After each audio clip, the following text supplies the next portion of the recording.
Merci de nous rejoindre sur RTI 1 pour ce nouveau journal. Bienvenue à tous. C'est fait, une autoroute de 96 km relie désormais les deux plus grandes villes de la Côte d'Ivoire, Abidjan et Bouaké. Cette jonction est possible grâce à la mise en service ce jeudi par le vice-président Thiemoko Meïlie Koné de la section Thiébissou-Bouaké, prolongement de l'autoroute du Nord. La première phase du projet de bitumage de plusieurs voies de la ville de Korogo est ouverte.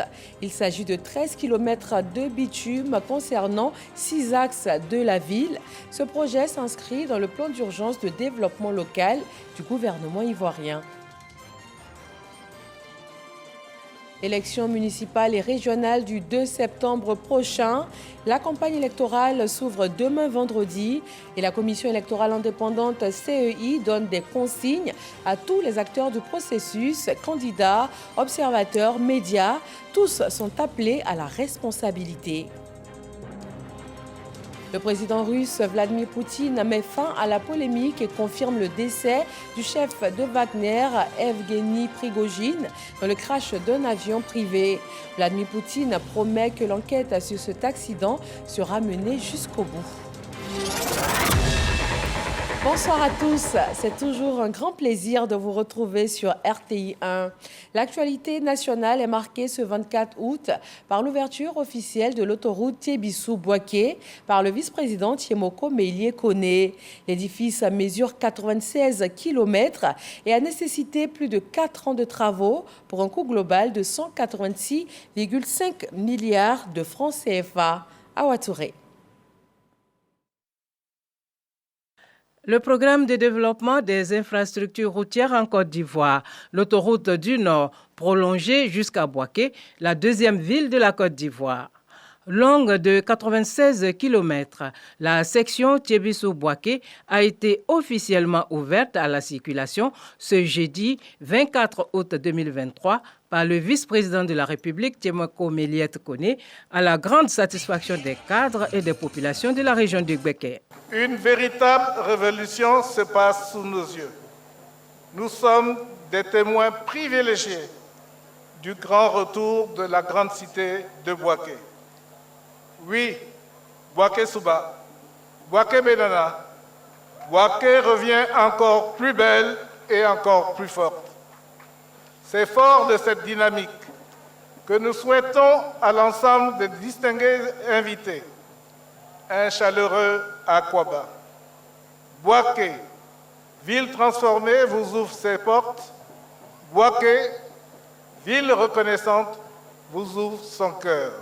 L'infrastructure que vous inaugurez aujourd'hui va contribuer significativement au désenclavement des villes, des villages et même des hameaux des deux régions susmentionnées, favoriser la fluidité des déplacements des personnes et des biens, ainsi que l'accroissement des échanges.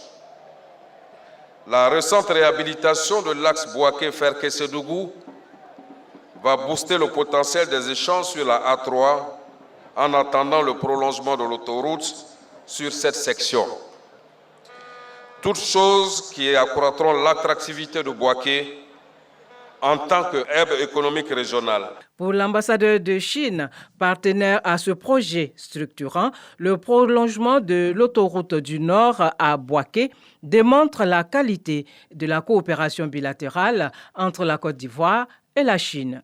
Nous espérons que l'autoroute Thiébissou-Bouaké deviendra une route de richesse de la Côte d'Ivoire, un chemin radieux vers la paix, le bonheur, la prospérité et la puissance de l'État.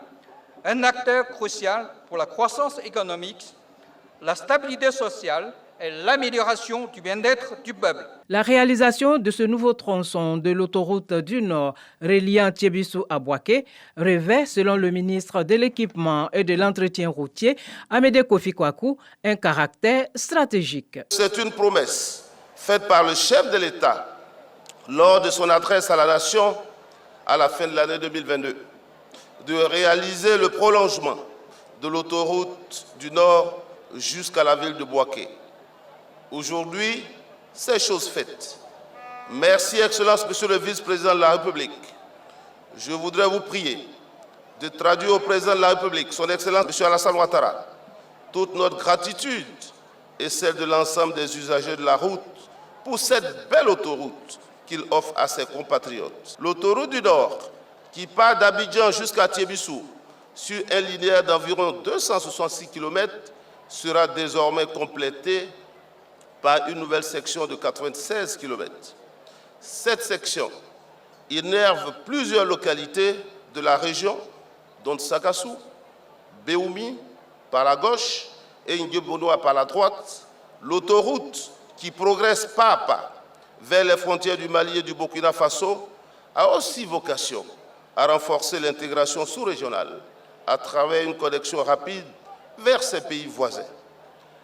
Excellence, Monsieur le Vice-président de la République, à travers cet acte symbolique, c'est le patrimoine autoroutier qui s'étend. Ainsi, le linéaire d'autoroute sera porté exactement à 379 km, représentant le plus important réseau autoroutier de l'Afrique de l'Ouest francophone. Avec l'ouverture prochaine, en 2024, de l'autoroute Grand Bassama-Souindé, ce linéaire sera porté à 409 km. Le vice-président de la République, Temoko Méliette Koné, a pour sa part dit sa joie et sa fierté face à cette importante réalisation qui constitue une autre preuve de la marche résolue de la Côte d'Ivoire vers le progrès et le développement. Cette infrastructure routière constitue, à n'en point douter, une force motrice pour le progrès et le développement socio-économique de notre pays. Dans ce domaine, il est peut-être nécessaire de repréciser que la vision du chef de l'État est claire. Cette vision a été largement développée et opérationnalisée à travers les différents plans de développement mis en œuvre depuis 2012. L'objectif visé est de doter notre pays d'un réseau routier et autoroutier moderne, répondant aux meilleurs standards internationaux afin de faciliter les liaisons entre nos villes et rendre nos localités plus accessibles. Oui, nos populations doivent voyager autant que possible dans les meilleures conditions de confort et de sécurité. Mesdames et messieurs, en janvier 1975, le président Félix Houphouët-Boigny, père fondateur de la Côte d'Ivoire moderne, lançait les travaux de construction de l'autoroute du Nord avec pour ambition de relier dans un premier temps Abidjan à la ville de Yamoussoukro. Cette noble ambition a été partiellement réalisée par la mise en service en 1982 de la première section de l'autoroute reliant Abidjan à Saint-Grobo. Il a fallu attendre bien plus tard pour que le président Alassane Ouattara procède à l'inauguration de la section Saint-Grobo-Yamoussoukro le 11 décembre 2013. À cette occasion, le président de la République avait annoncé sa ferme détermination à poursuivre la construction de l'autoroute du Nord jusqu'aux frontières avec le Burkina et le Mali.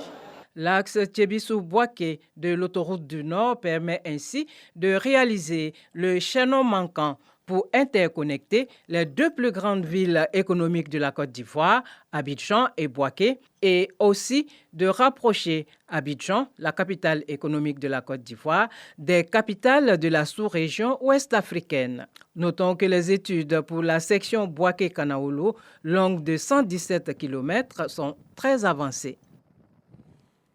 Les 96 km de l'axe Tiébissou-Boaké sont donc ouverts à la circulation. Un ouvrage avec plusieurs caractéristiques, notamment une voie rapide à l'entrée de Boaké au corridor sud, des échangeurs, des passages piétons, un pont sur la rivière Kan, un autre pont de chevauchement des rails. Qu'en disent les populations de la zone et aussi les premières personnes à avoir circulé sur l'ouvrage dès son ouverture? Laure Goretti leur a tendu son micro. Vu la route, c'est joli. Je remercie le président Ado. Ce qu'il a fait pour nous, en tout cas, on est très contents. On est avec lui. On va aller facilement à Yamsokro, oui. En tout cas, on est en joie, oui, on est contents. Je suis vraiment content pour le travail que le président fait. Je suis heureux d'avoir beaucoup nous arrangé. L'autoroute a bien nous aider. L'État de Côte d'Ivoire a bien travaillé pour nous. Donc, on remercie l'État de Côte d'Ivoire. En tant qu'un jardinier, ça peut nous permettre d'évacuer les marchandises sur Abidjan facilement, dans la sécurité et dans le confort. Je pense que le président de la République a fait quelque chose de bon pour nous, que le moins d'accidents a reçu notre voix. Le président a fait beaucoup de choses. Ce n'est pas tout le monde qui peut faire ce que le président fait. Je remercie le président de la République. Aujourd'hui, c'est un grand jour pour nous. C'est le lieu de remercier le président de la République, son Excellence Alassane Ouattara, qui va mettre Bouaké sur orbite. Parce que Bouaké, deuxième ville de Côte d'Ivoire, va devenir, je suis sûr, dans les années qui viennent, la deuxième vraie ville industrielle de Côte d'Ivoire.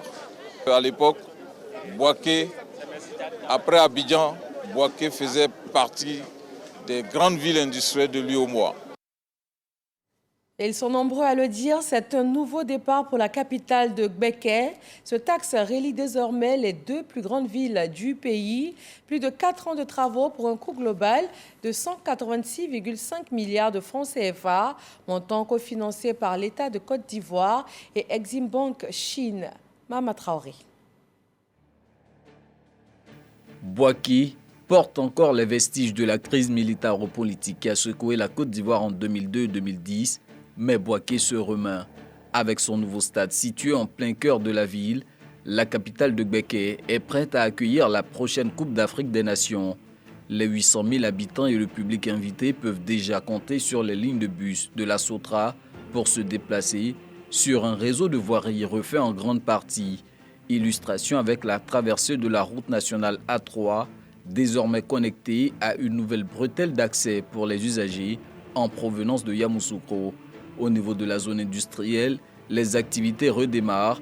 Tout semble indiquer que la deuxième plus grande ville du pays repart de nouveau. Les Bouakéens en sont fiers. Je suis très satisfaite parce que Bouaké est devenu propre, les rues sont propres, les rues sont accessibles maintenant et on sent le développement de notre belle commune. Bouaké ressemble maintenant à la deuxième grande ville de la Côte d'Ivoire. Sentons véritablement que la ville commence à renaître et à vivre. Alors, je peux donc me réjouir de ce changement. Vraiment, la ville de Bouaké a changé. La sécurité, dans la sécurité, les affaires, Dieu merci, ça va un peu. Tout a changé à Bouaké. La lumière, le courant, le goudron, partout. Bouaké, je fais 40 minutes, 35 minutes. Comme on le dit couramment, la route procède au développement.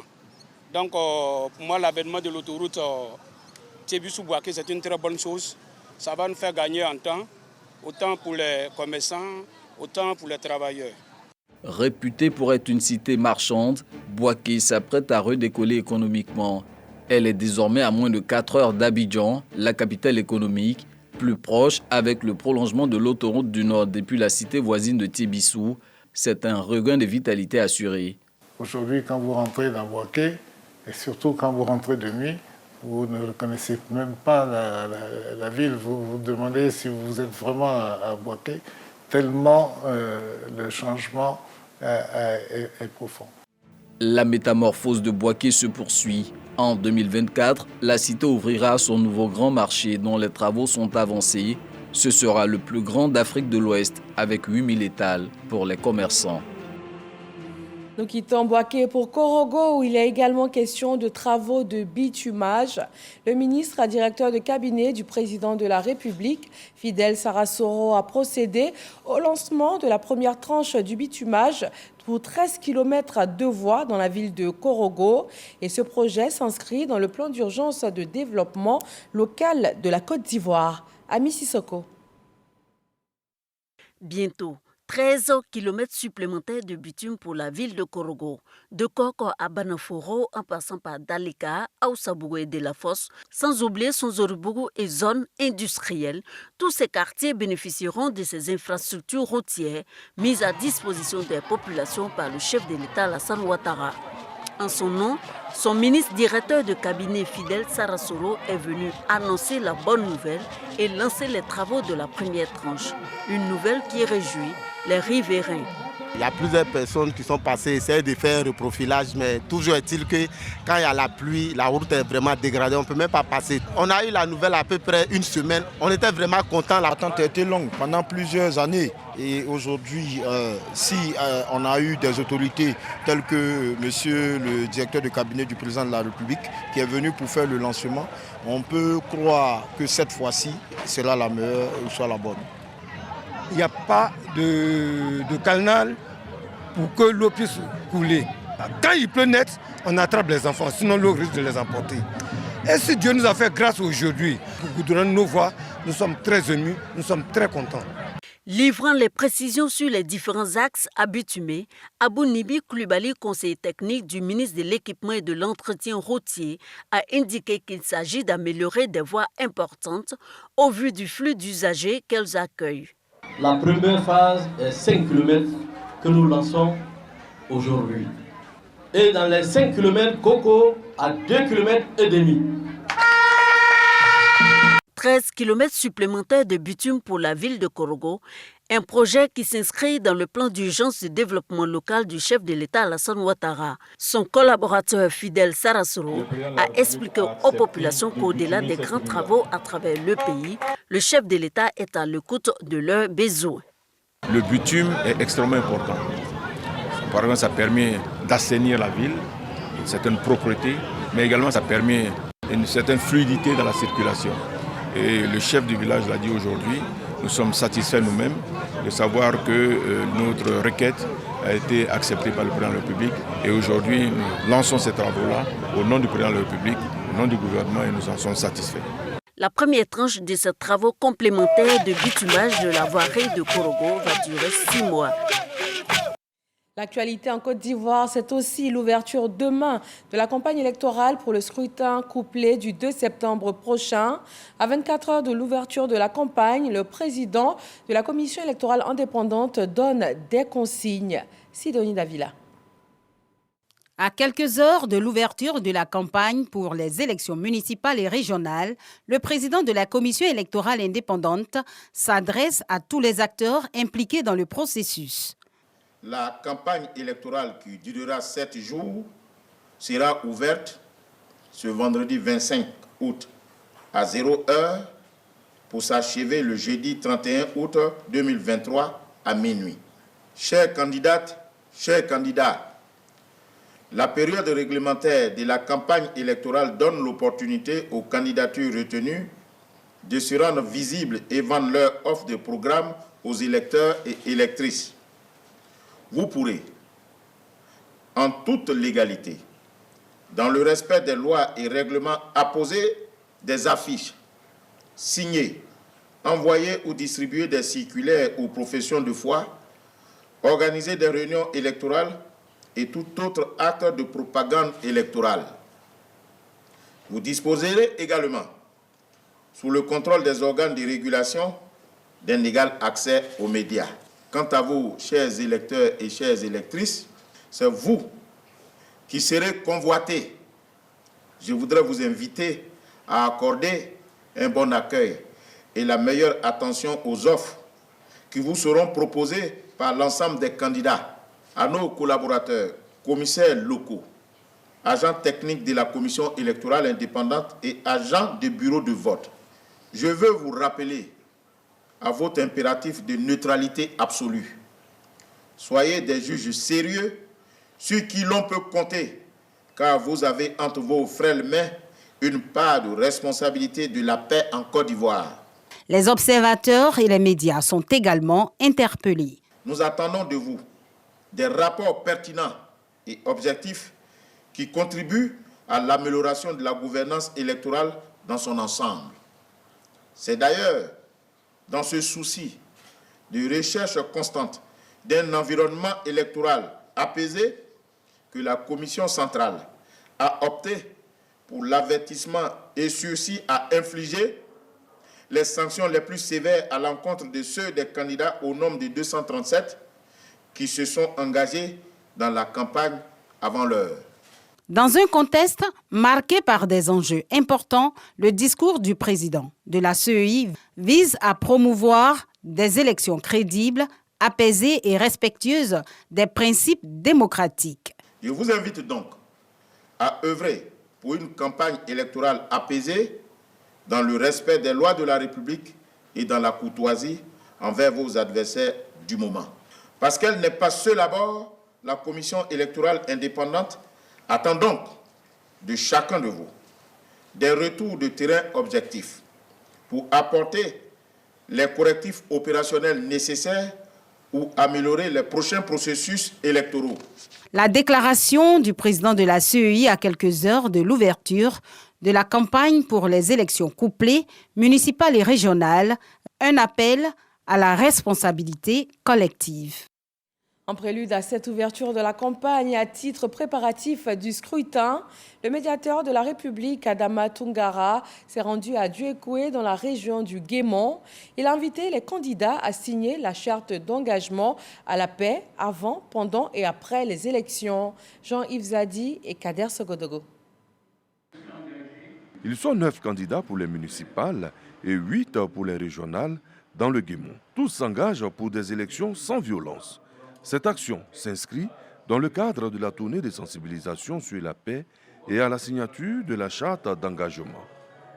L'initiative du médiateur de la République est saluée par ses candidats. L'occasion nous a donné, depuis l'année 2020 jusqu'à maintenant, que le Guémon présente un nouveau visage quant à des élections apaisées. L'occasion pour nous de dire notre volonté à aller à ces élections-là dans la paix, dans la transparence. Quand le médiateur de la République vient recevoir tous les candidats pour les appeler à cette réalité qui est de prôner la paix et l'entente et participer à des élections sans violence, je crois que nous, candidats du RHDP, ce grand parti, nous ne pouvons que nous inscrire dans cette vision.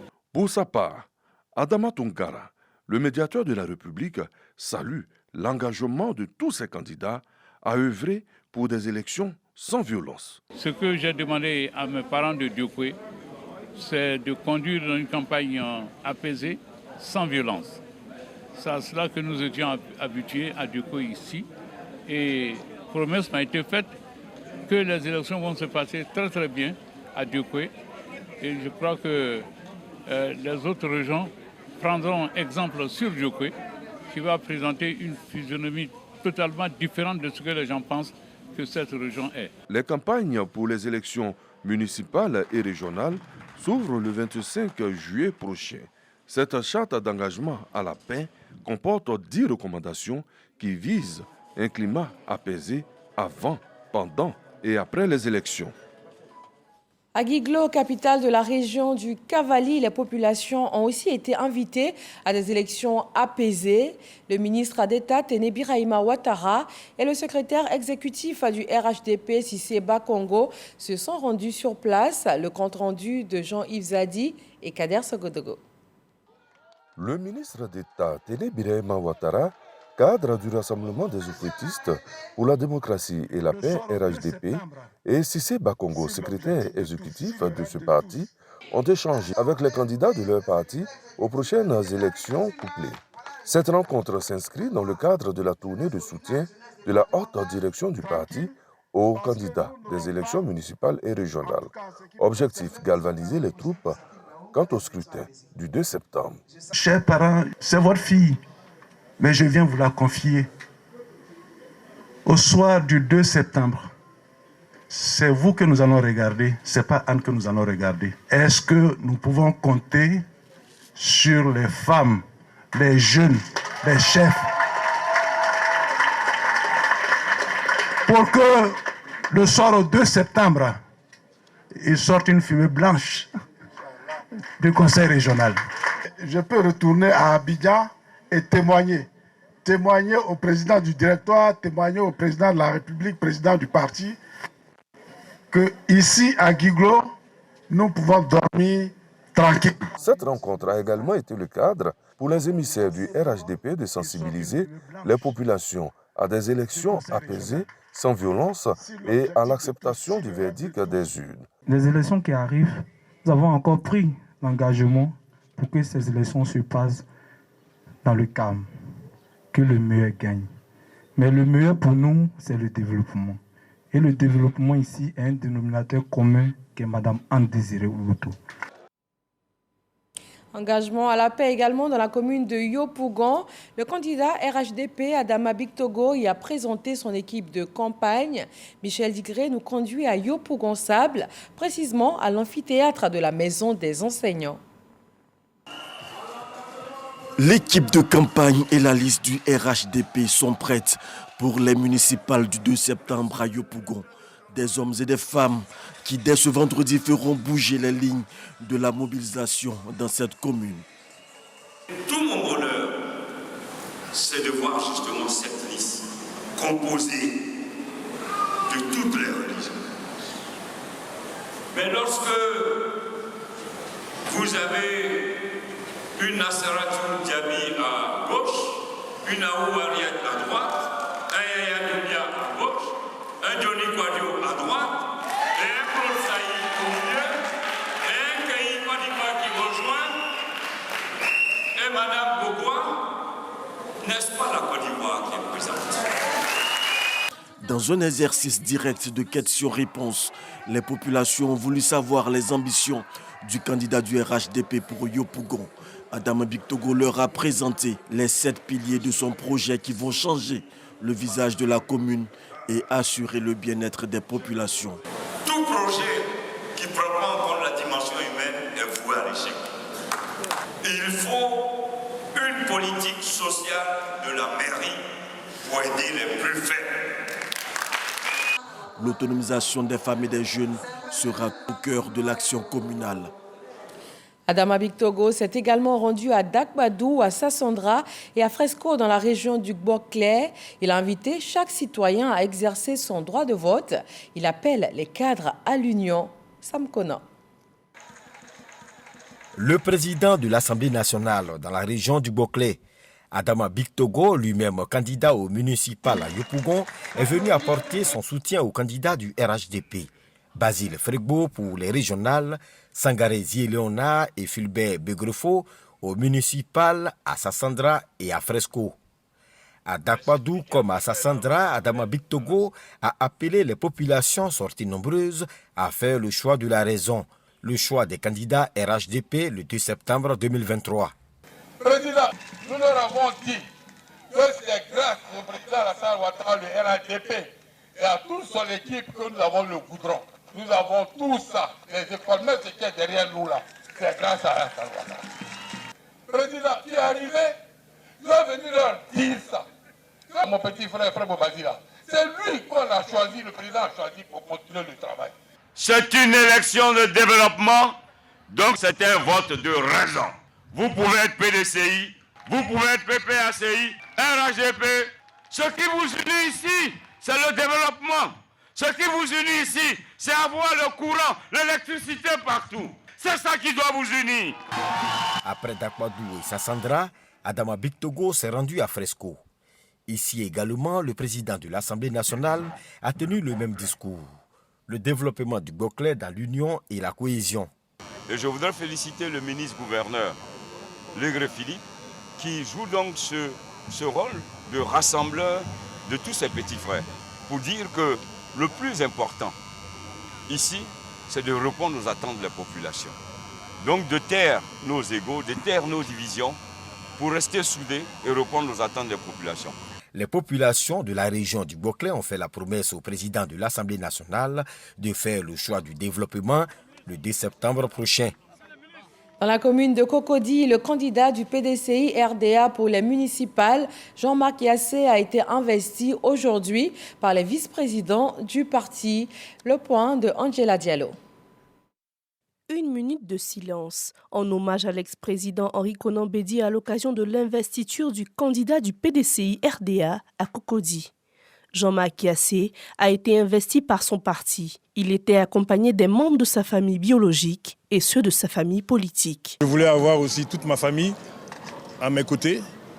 Je voulais avoir mon épouse, mes filles et tous les membres de ma famille pour pouvoir faire cette investiture que je n'ai pas faite depuis le départ et présenter toute la liste qui m'accompagne. Et comme nous disons, nous avons un bilan.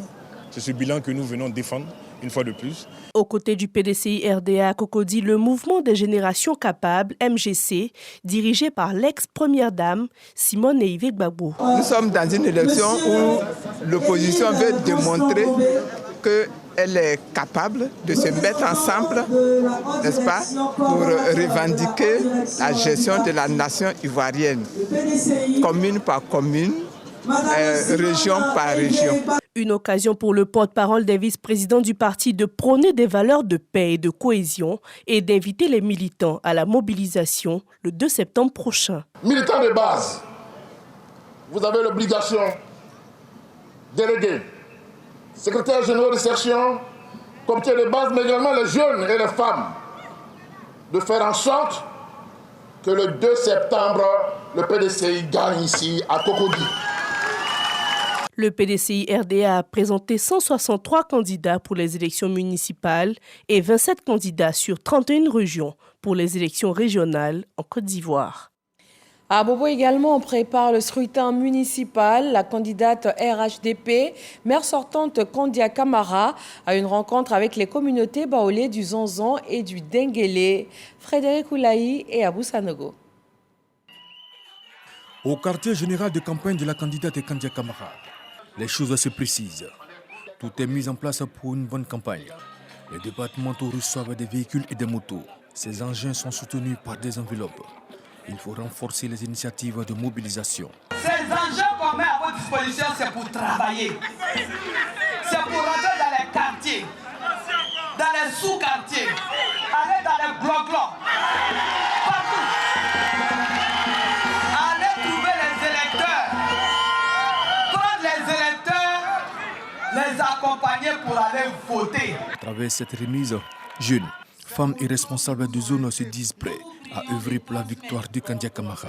Au nom des structures de femmes, de jeunes, des secteurs, des zones, nous vous promotons de réussir le pari de la mobilisation. Dans la même lancée, elle poursuit ses rencontres.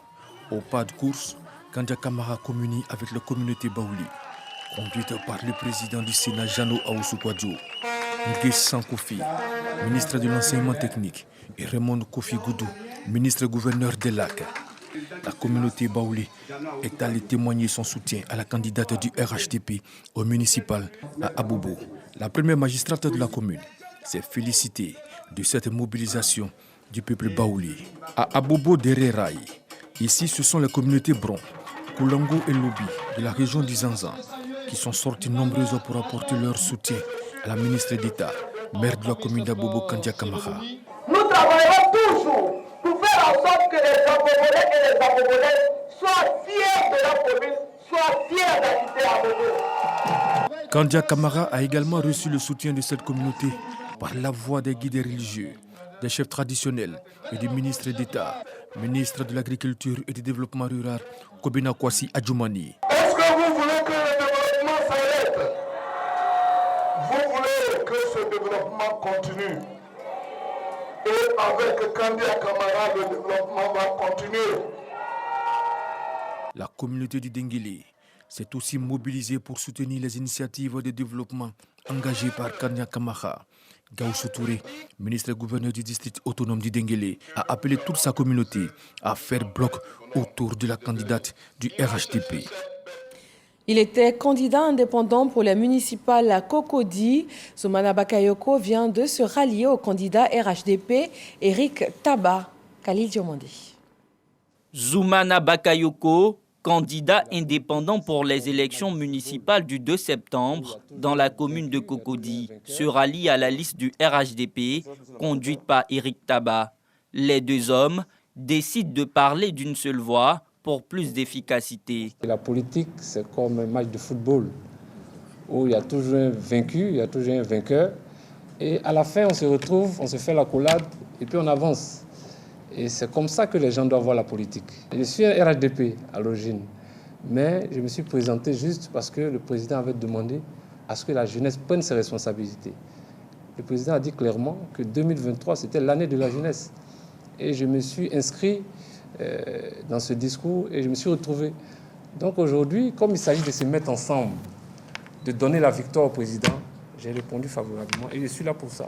Pour le candidat du RHDP de Cocody, l'acte de Zoumana Bakayoko est une véritable marque de solidarité et témoigne de sa grandeur d'esprit. Mon jeune frère Zoumana Bakayoko et moi sommes retrouvés et nous avons échangé. Nous avons donc décidé ensemble de faire chemin.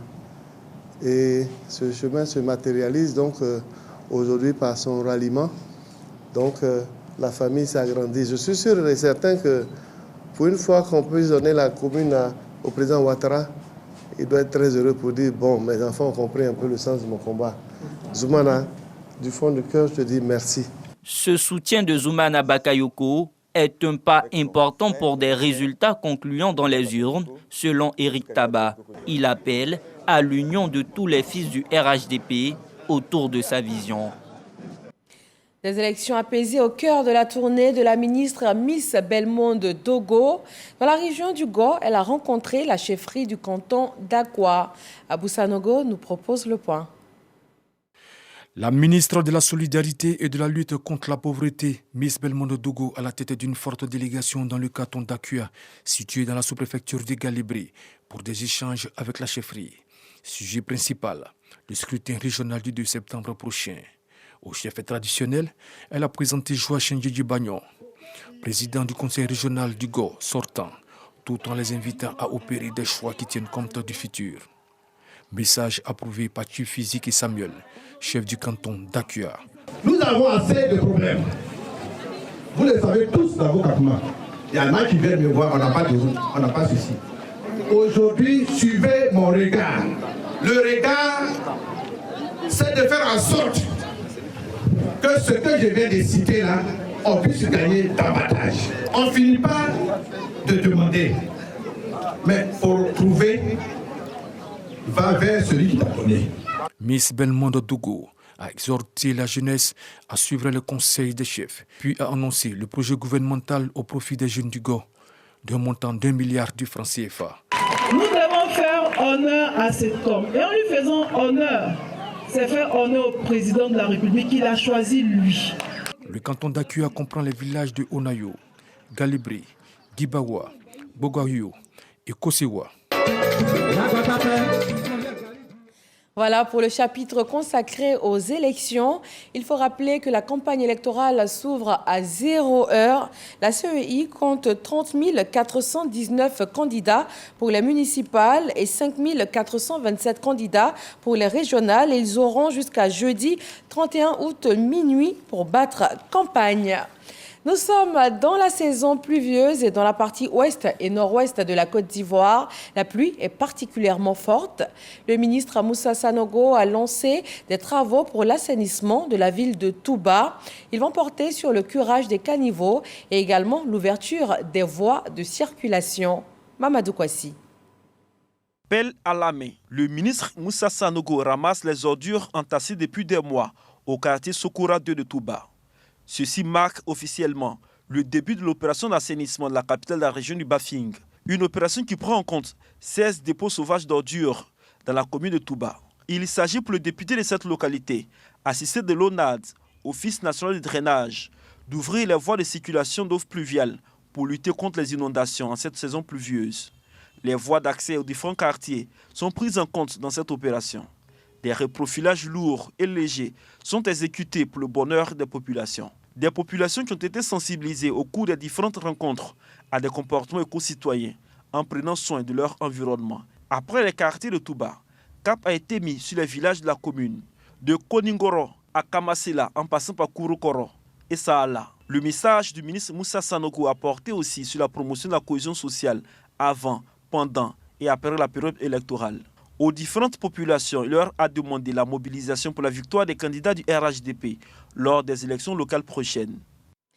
On termine ce soir en Russie. Selon l'administration de l'aviation, le fondateur de Wagner se trouvait bien avec 9 personnes à bord de l'avion qui s'est écrasé. Les services de secours précisent qu'il n'y a aucun survivant. Des tests ADN sont en cours afin de confirmer l'identité de chaque personne ayant péri dans ce crash, notamment celle de Evgeny Prigojine, qui fait couler beaucoup d'encre et de salive. Dans le même temps, le président russe Vladimir Poutine a adressé ses condoléances aux proches des victimes. Il salue la mémoire de Evgeny Prigojine, qu'il qualifie d'homme talentueux, ayant cependant commis des erreurs. Par ailleurs, Vladimir Poutine promet que l'enquête sur l'accident sera menée jusqu'au bout. Merci de nous avoir suivis. Agréable fin de soirée sur RTI 1 et à demain.